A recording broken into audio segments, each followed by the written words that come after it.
Hey, fight fans, welcome to episode 234 of the Fight Library. I'm your host, Blaine Henry. Wait, this side, yeah. And today we are talking about one championship full circle and UFC Vegas 49, Islam Makhachev versus Bobby Green. Fun night of fights, a fun weekend of fights, really.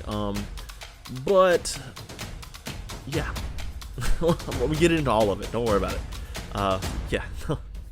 I'm getting ahead of myself here. So before we get into the episode, please drop a sub, drop a review. It's great for the channel, and I would appreciate it a lot because I love you guys. If you want to get at me and tell me what you thought of the episode, Blaine Henry TFL. Actually, one person's been doing this a lot lately, and I like him. He's a good dude. He's a very, very good dude. I mean, one of the best. He knows who he is. He knows exactly who he is. Always. Dave. I'm talking to you, Dave Wilson. Go follow Dave Wilson Tiles on Twitter. I just realized I wasn't following him, and now I am. So, yeah. Dave, you're the best, man.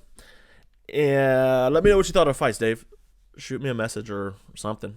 So, yeah. I forgot to turn on my light. My ring light to make me look prettier. There we go. Oh, now we're cooking with some grease.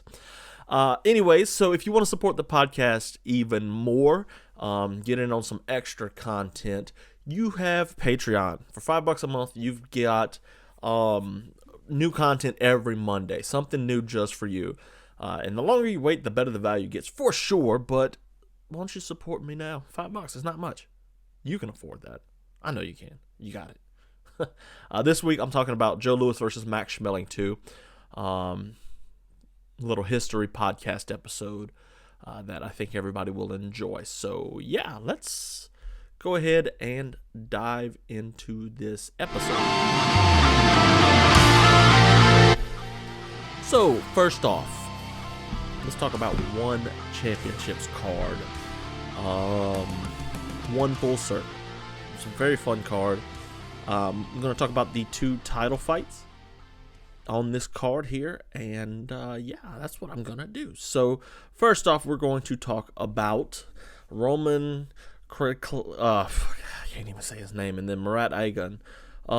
So, this is a light heavyweight kickboxing match. I'm sorry, I get confused all the time because one championship, the way they do it is, light heavyweight is not 205, with the hydration stuff, I guess you would say. It's weird. Anyway, so, yeah, heavyweight kickboxing match. His reach, Roman's super tall.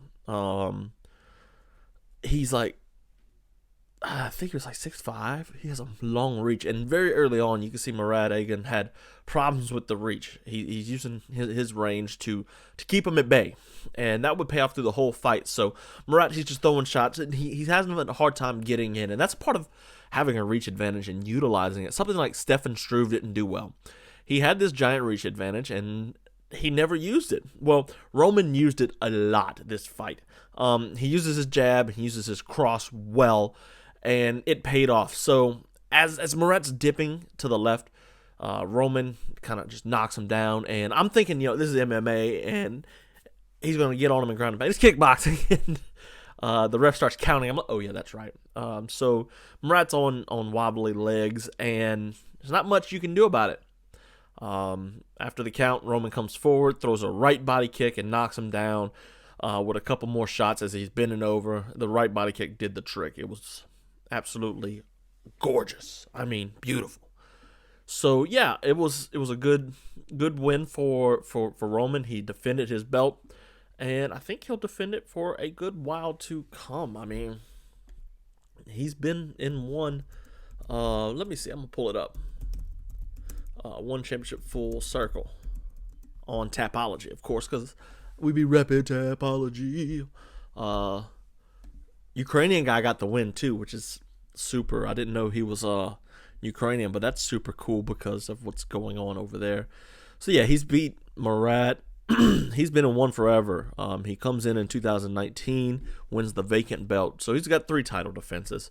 All three were won, but he comes from K1 in Kunlun, which is really cool. He's got a loss to Jafar Wilness, which is no slouch. That's a good guy to fight. And it was a decision too, so it's not like he was in there and got starched. Main event though was Reiner De Ridder versus Kiamrian Abbasov, and man, De Ridder might just be the best middleweight not in the UFC, and I'm saying that even over Gegard Mousasi, who beat Austin Vanderford this weekend. So Abasov comes in, and he's looking to dethrone Reiner De Ridder at middleweight, which is 205 pounds in one championship. So, De Ridder, he's got 2 wins over Aung Lan Sang. He's been in one for a while, since 2019 also. Comes in light heavy, or a middleweight, I should say. I'm sorry. He beats Rong Fan, Gilbert Gustavo, Leandro Atides in the co-main event, and then he fought Ongla for the title, and he beat him. And then, obviously, they come over to the United States on TNT, and he's a slight favorite. He wins, and let me tell you this, Reiner De Ridder is a absolute animal on the grappling side of things. This dude could give anybody problems in the UFC, hands down. I'm talking, without a doubt, he could give Israel a lot of trouble. This dude is a beast.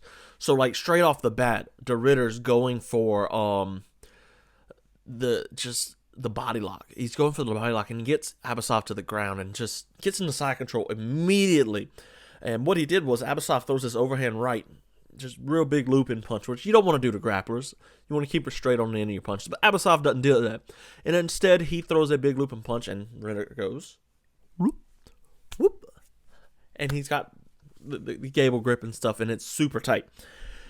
Man, let me tell you something. There's no getting up when De Ridder gets you to the ground.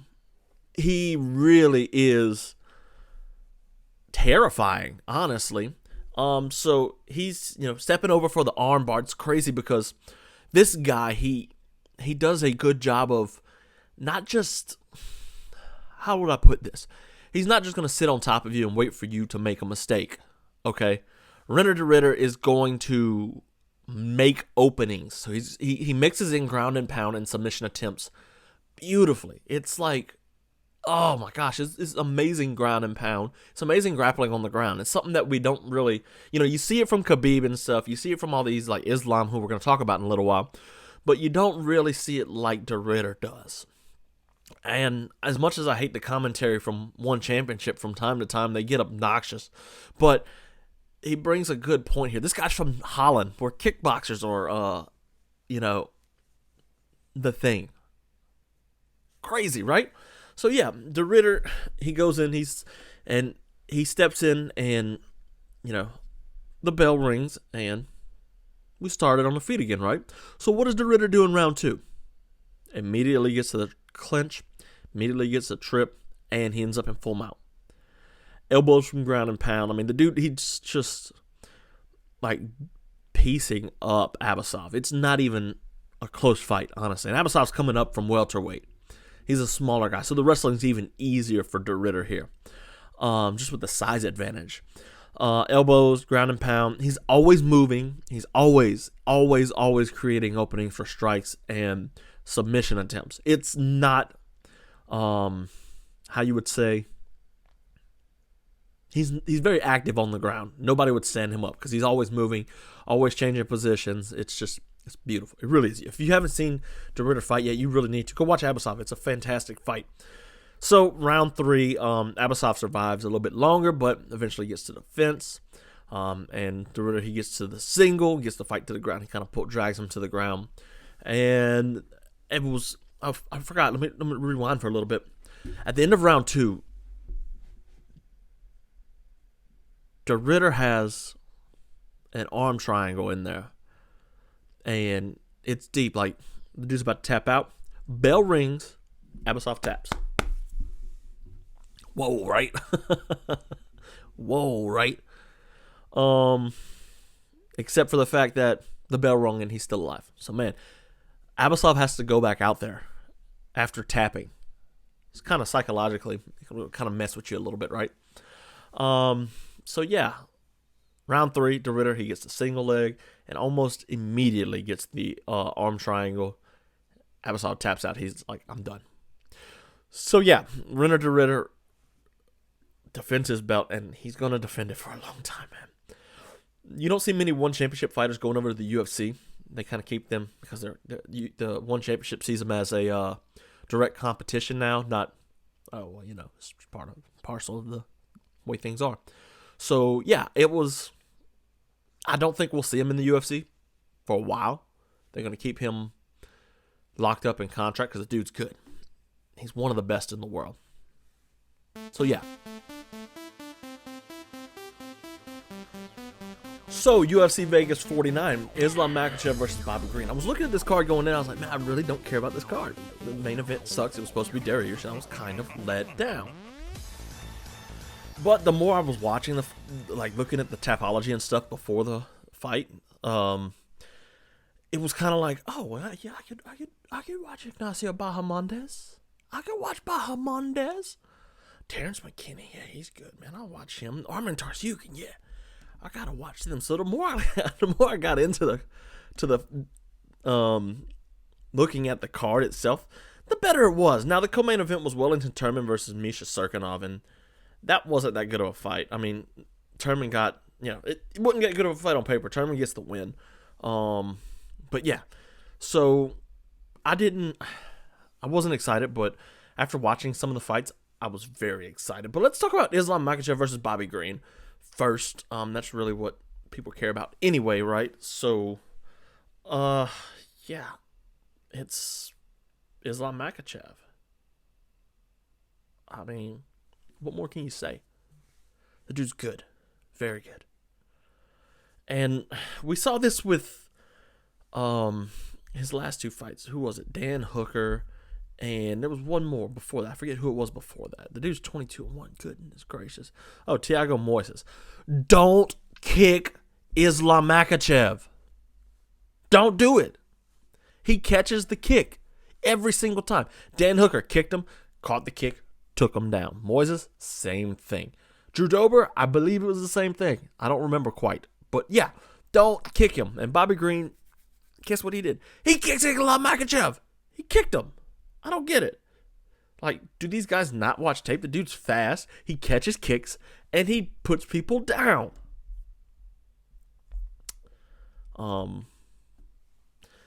So, yeah, Bobby came out early, and he wasn't giving Islam much to work with. He's kind of just keeps his hands in his face, and feinting and all that. And he throws a body kick, and, Green stands against the fence for a while because Islam caught the kick. But against the fence, Islam, he lets go of the single, backs up, shoots in for the double, gets his hands locked, and it's like, oh, man. Right there, he's full mount. What can you do? What can you do? Green did the right thing, going knees and elbows, I guess. But, Islam's like, oh, I'm just going to flatten you out now. And he was flattened out and just ground and pound, and the fight was over. I mean, let's be honest. Bobby Green didn't stand a chance in this fight at all. Wasn't even a close on the odds. It was pretty bad. It was pretty bad. But, Bobby Green gets the win. Not Bobby Green. Good Lord. Islam Makhachev gets the win. I'm killing myself today, huh? Talked about Wellington Turman. Priscilla Cachoeira got a win, even though Ji Young Kim beat her up, and Priscilla Cachoeira gouges people's eyes out. Arman Tsarukyan versus Joel Alvarez was a banger, though. And when I say banger, it was a bloodletting. Tarzukin, his only loss is, I think that's his only loss. No, he's 18-2, so he's got 2 losses. But his last loss was for sure to Islam Makhachev on his UFC debut. He lost a fight in his second fight, so I'm not really worried about that one too much. And he's gone on. He's come in, Road FC, Gods of War. The weird promotions. S70, I've never heard of that. So his UFC debut is against Islam Makhachev. Can you imagine that? Getting Islam in your UFC debut. And was he like, that wasn't even a late replacement fight either. That was like, yeah, Kajan Johnson. So Islam had been in the UFC for some fights. Good Lord, they just put that dude through the ringer early. And it paid off. So he's come back. He's beat some good names like Olivier Alban Mercier, Davy Ramos, which is a good win for him, Matt Frivola, Christos Yagos, and now Joel Alvarez. So it was weird in the very beginning. Joel steps in to kick as Arman stepped in, and Arman got the leg, and he got in guard. It was weird kind of scramble there, but Tarzukin got on top. And then all of a sudden you just see it's like just ground and pound. The dude's looking for just openings everywhere. I mean, eventually he's just dropping these elbows. They're not even elbows, they're elbows on top of Joel Alvarez. And Joel Alvarez is a good fighter, man. I mean, he's talented. He's got some good wins of like Thiago Moises and Joe Duffy. He got Joe Duffy with a guillotine. Good Lord. So he's come up. He's a good fighter. And man, just Tarzukin sunned him. This dude's a problem at lightweight for sure. So yeah, he comes in, he's just dropping elbows on it, and through the fight, you see just like the Slayer song, "Raining Blood."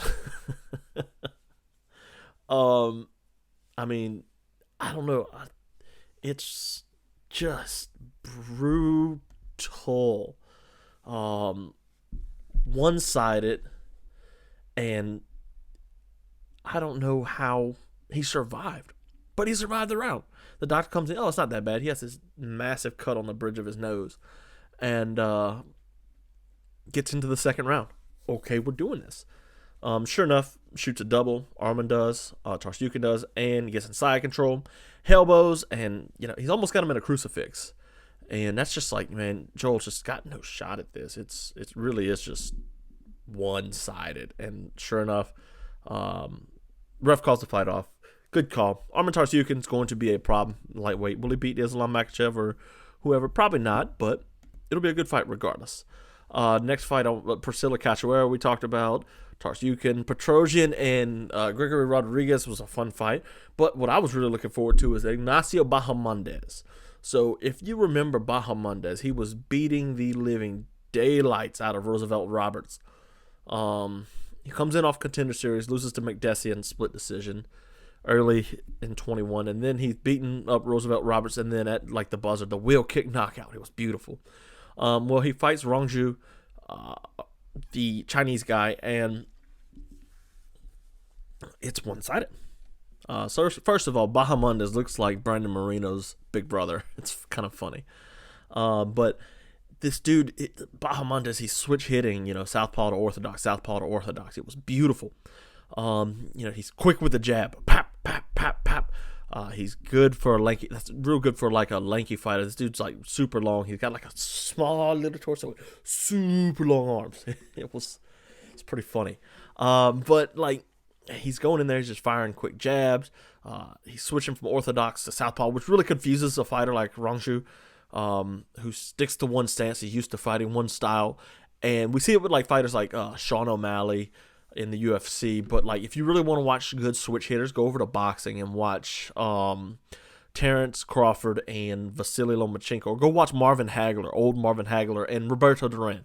You know what? Just go watch the big four, the four kings. Just go watch those guys, because those are all great fighters. But anyways, they switch hit and they're masters at it, and you can see really what's possible. If you want to see like some kickboxing, go watch some Thai guys. There's some guys out there that really good at switching stances also. But He switches this one beautiful combination. So he switches stances to orthodox. So he's in southpaw with his right hand forward.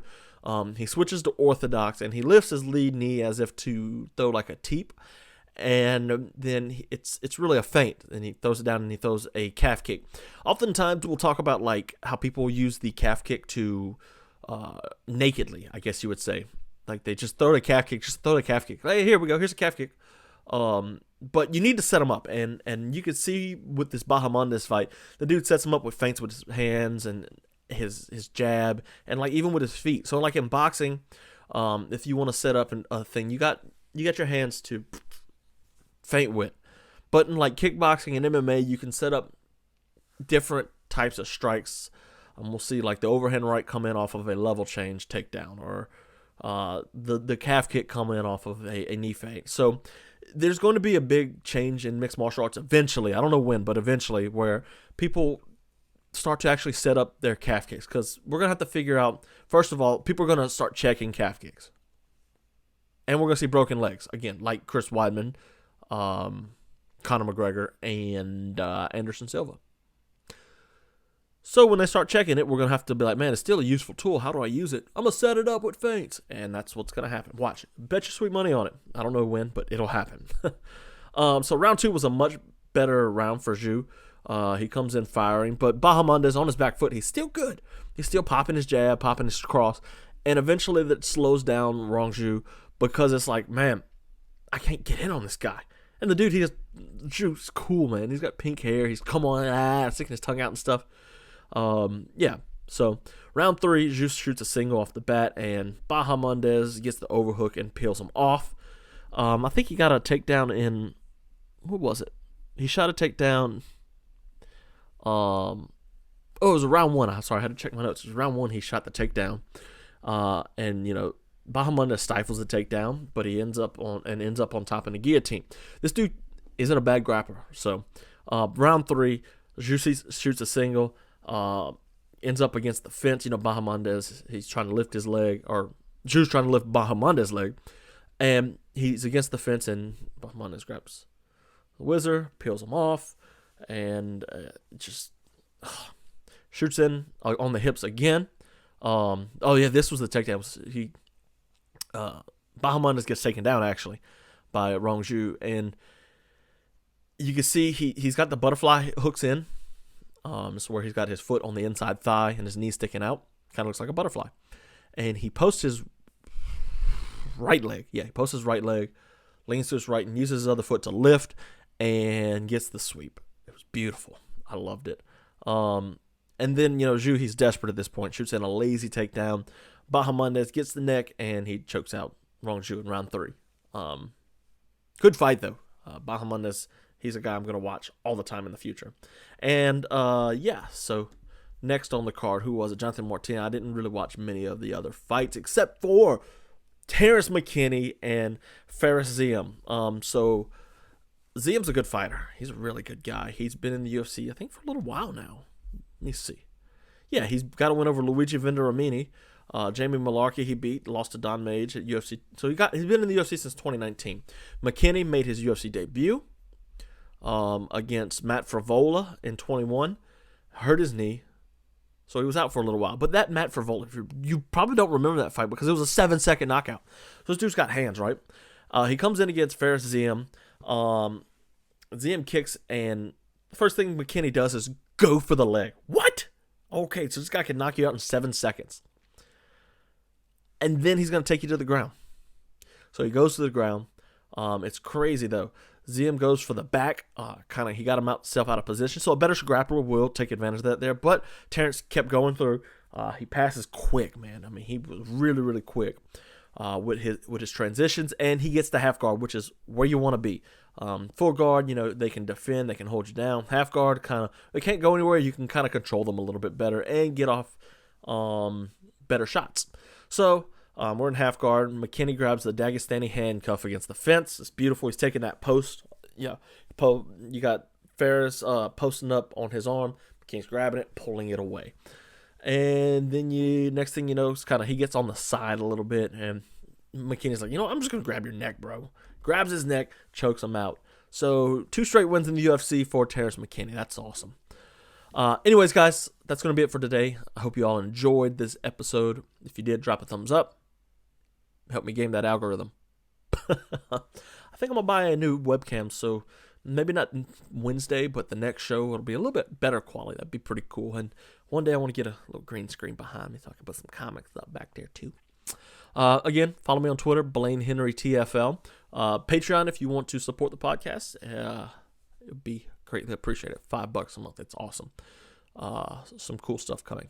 Anyways, guys, that's going to be it for today. I'll catch you all on Wednesday when we're talking UFC 272. It's going to be a good card. Later.